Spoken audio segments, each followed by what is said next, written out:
Warning: the following content may contain elements that are not suitable for some audiences. Viewer discretion is advised.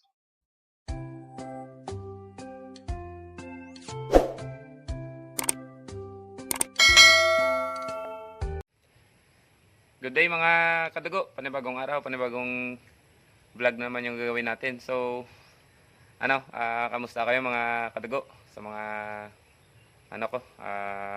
solid support, subscriber. Tsaka sa mga silent viewers, shoutout sa inyo. So, bali, ngayon lang ako nakapag-vlog. Gawa ng,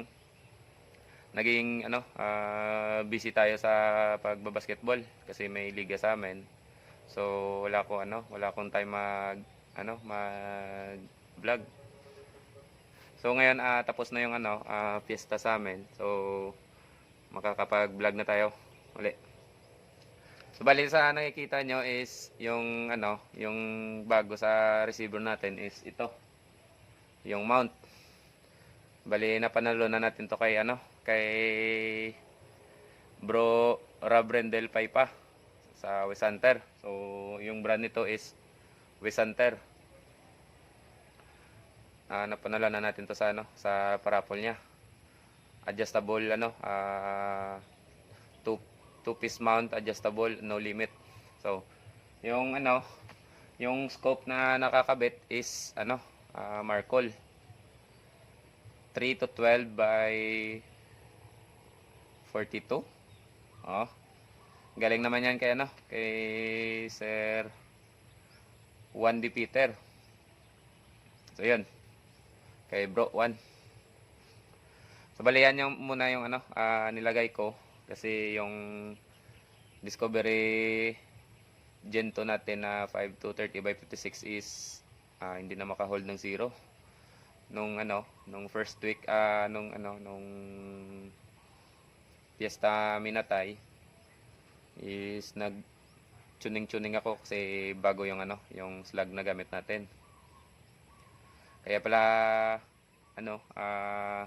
hindi nasunod yung yung pag-adjust ko ng turret gawa ng hindi na siya maka-hold ng 0. So bali nag-tuning ako 100 meters. Maganda yung patama, halos sinlaki lang ng 10 piso coin o 5 piso coin. So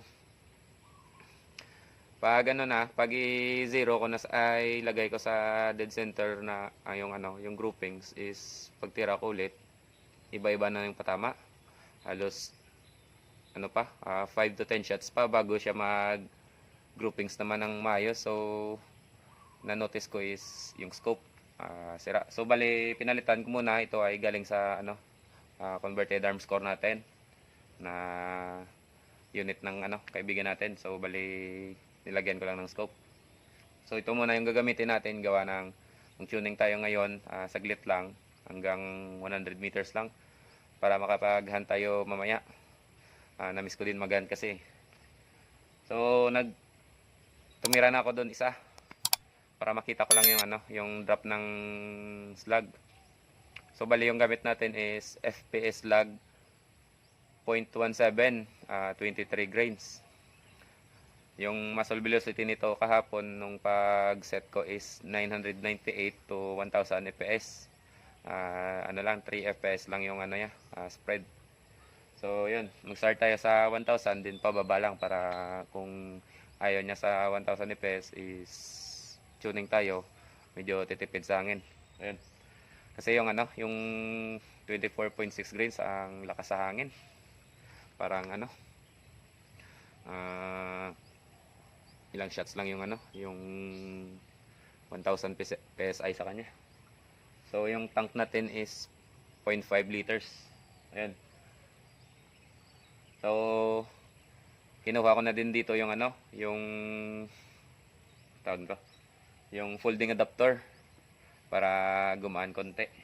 So far yung yung unit is gumaan ng halos 1 kilo. Na less ng 1 kilo kasi yung scope magaan lang. And then yung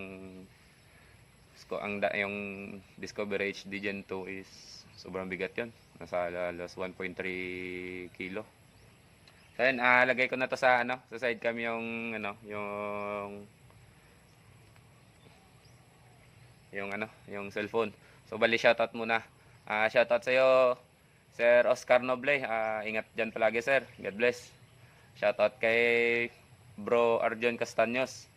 Shoutout sa iyo, bro. Ingat palagi diyan sa inyo. Shoutout kay Romel Melendres. Ingat sa inyo. Ingat diyan sa hunt mo. Shoutout din kay Kuya Arnel Canyanes. Shoutout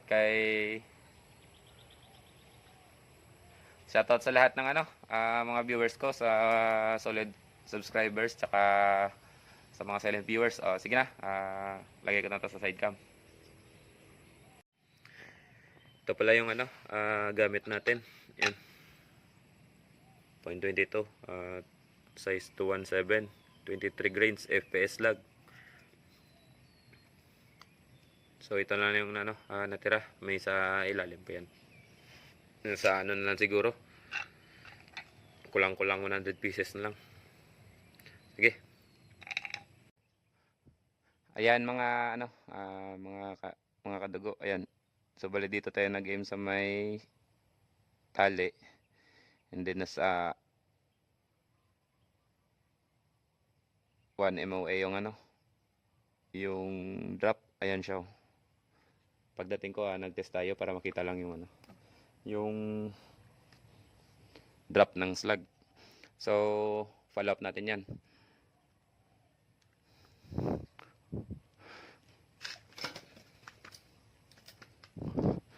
First shot. May baka po. Bali na sa time 7 lang tayo. Ano yan? Hindi yan 100 meters. 94 meters lang yan. First shot.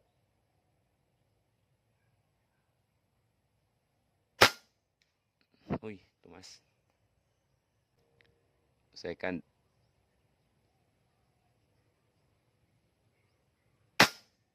Yun, dumikit.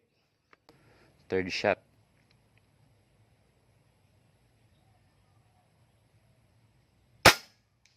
So yun, bumaba. Kung mag-group ng maganda, so ito na yung yung natin, final tuning natin.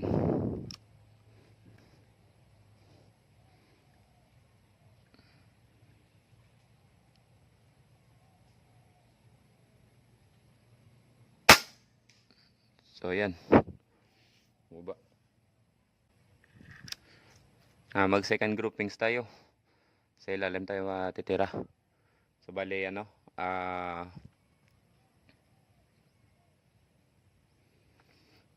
natin to. Nag-tuning tayo, binaba natin ng konting ikot. Nasa 10 fps siguro yung baba ng velocity. Dito tayo mag-aim. Yan.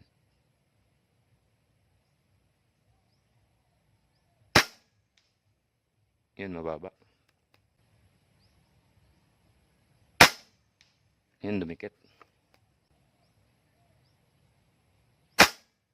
Yun.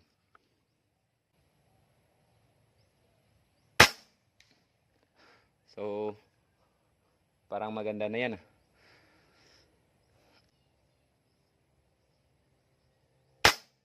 So, okay na. 5 shots groupings. Yan.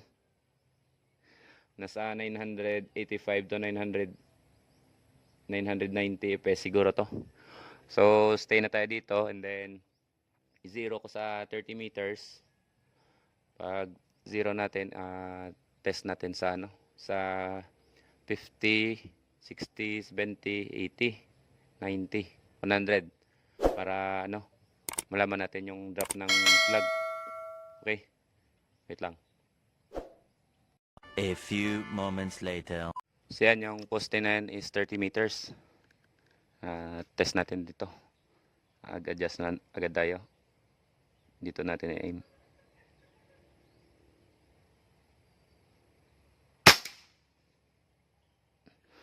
So malalim konti yung patama.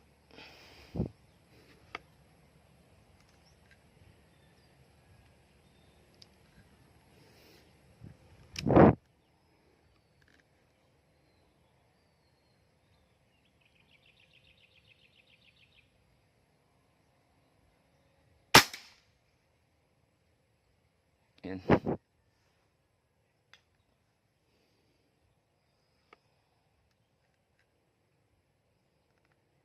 Kahapon is maganda yung ano, yung groupings niya. Gawa ng hindi pa nakatune sa malayo. So expected pag maganda na yung patama sa malayo, pag slug yung gamit mo, expect mo na sa malapit 30 meters is hindi yan dikit-dikit. Pero pwede na, sa piso na yung patama niyan. Hindi ka naman titira ng target paper. Bakit mo itutono sa malapit yung unit mo, panghunting yung unit mo.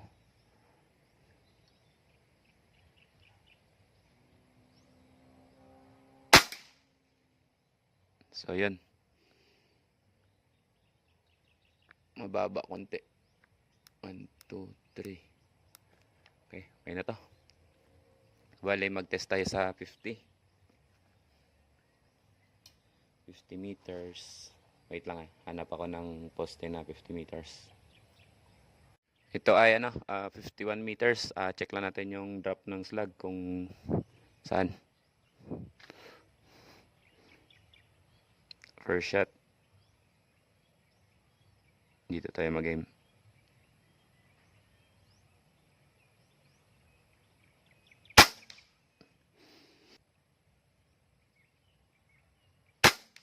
So yan, dead center. So pwede na yan. Check natin sa 60. Hanap tayo 60 meters. Dito tayo mag-aim. Yan.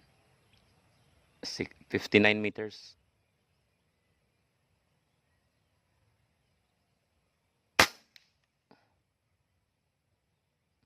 So yun, grabe. Mataas yung tama. Tig 2 shots lang. Confirm lang yung pangalawa.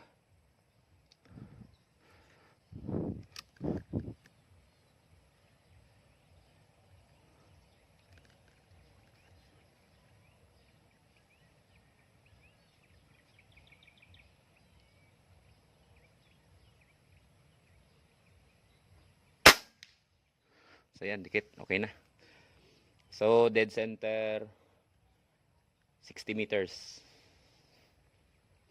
Try natin sa hanap tayo ba? 70. Ito, 71 point. 60 pababa, hindi na tayo mag-adjust. Kahit headshot mo sa 60 pwede.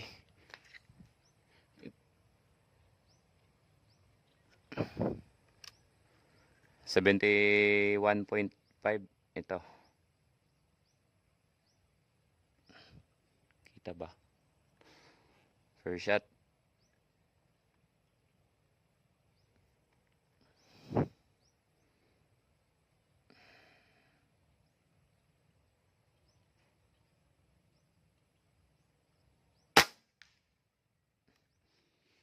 Yun. Pakaliwa yung yung patama. So baka mag-adjust tayo. Sa 50 tsaka 60 medyo pakanan din yung patama eh. Pakaliwa eh.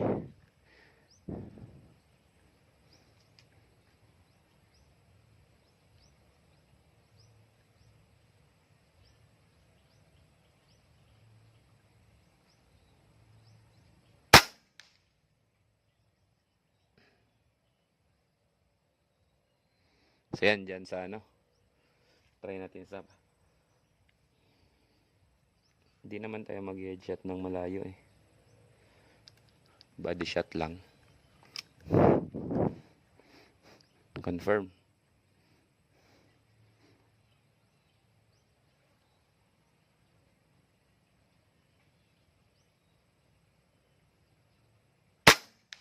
So dito pa rin tumama.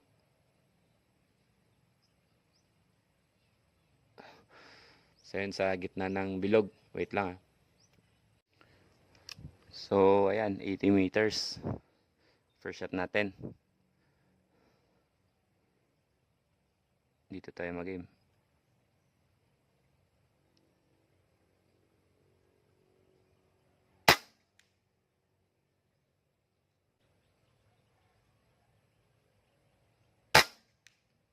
So yun, grabe. Ano natin yung windage.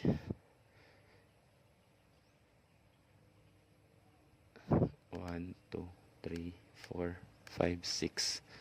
Check natin.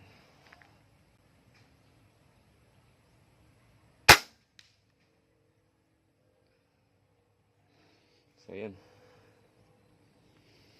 malapit sa dead center.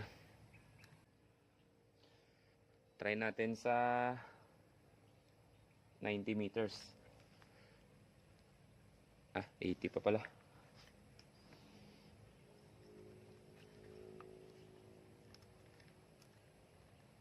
Wait lang, kalimutan ko saan yung 80. Ito.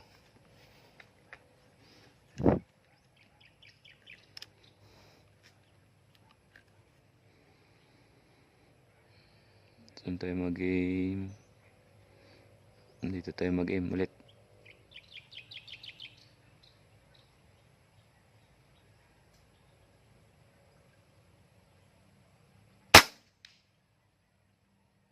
So yan, di nakita kung saan. Dito natin na-aim.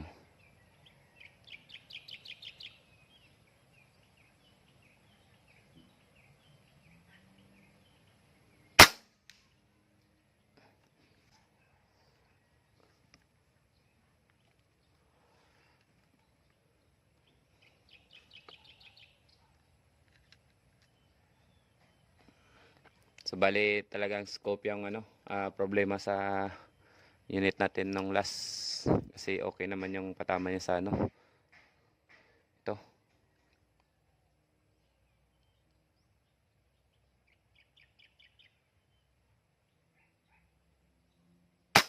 So ayan dikit-dikit naman. 80 is ayan, nasa bilog. So try natin sa 90. Hanap tayo 90 meters. First shot sa 91. Dito tayo mag-aim.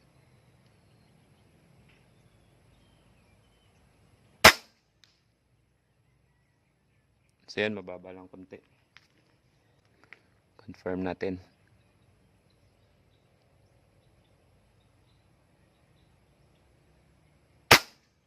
Yun grabe slag to slag yung patama sa malayo. Try natin isa pa. So nakita niyo na yung difference. Pag malayo yung tuning mo, pag tinira mo sa malapit, kalat, halos piso. Pero okay lang yan kasi yung target mo is malalaki naman.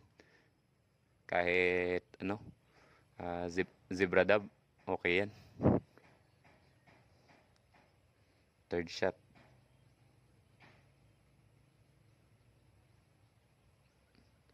Saan yung point of aim natin? Kalimutan ko. Ito siguro.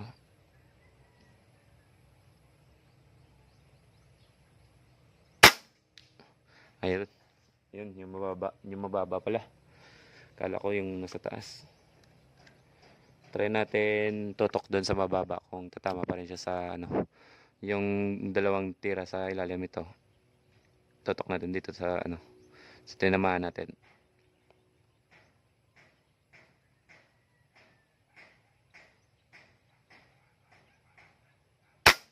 Ayan Okay. Hanap tayo 100 meters. So 100 meters, 98 meters. Check na natin. So ito. Kita nyo yung groupings na yan, ayan Ayan. Kita nyo yan. 3 shots yan using GMS Pro. Yung old natin na na PCP. Yung gamit natin is CVB barrel by Vince Ocampo. Ayan So, dyan tayo mag-aim. Check lang natin yung drop.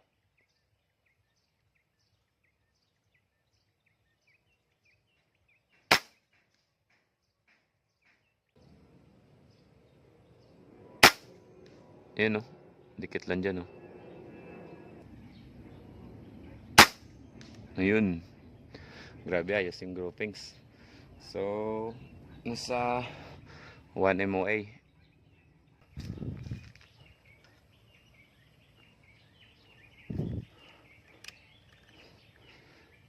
Ito. Ilagay na natin to sa ano, sa 1 MOA yung ano para malapit lang sa point of aim natin.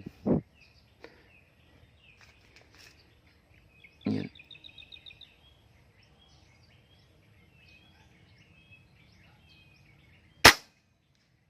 So yun dito pa tama.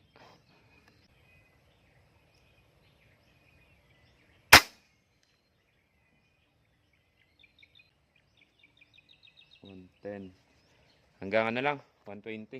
Goods na to. Importante makita lang natin yung ano, yung drop ng slug sa ganyang kalayo para pag merong titirahin na ganyang kalayo is pwede natin matira. Patsambahan na lang mamaya.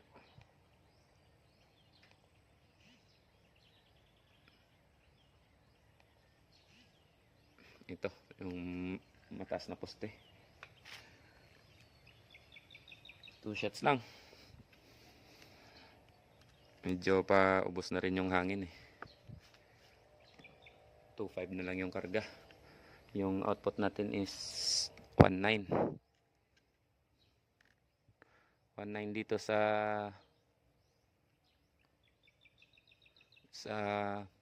gauge ng receiver, pero sa ano, sa gauge ng tester natin is 1.850. Dito natin i-aim sa 1.5.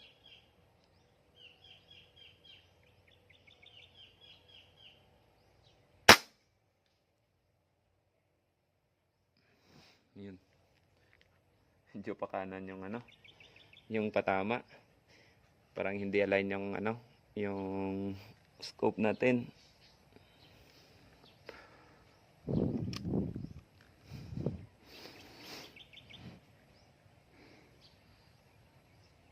Isa pa. Ito yung patama nyo.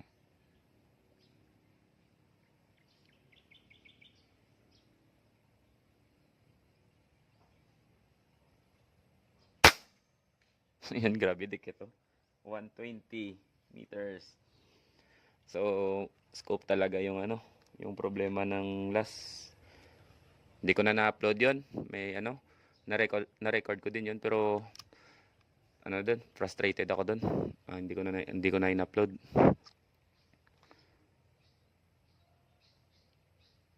Third shot.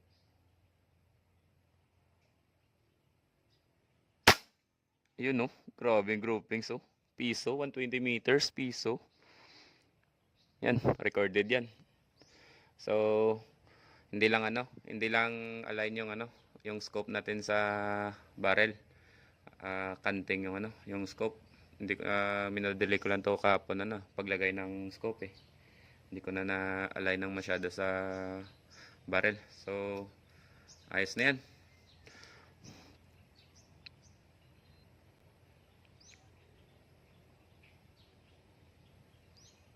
Nasa 1.8 MOA, yung 120 meters.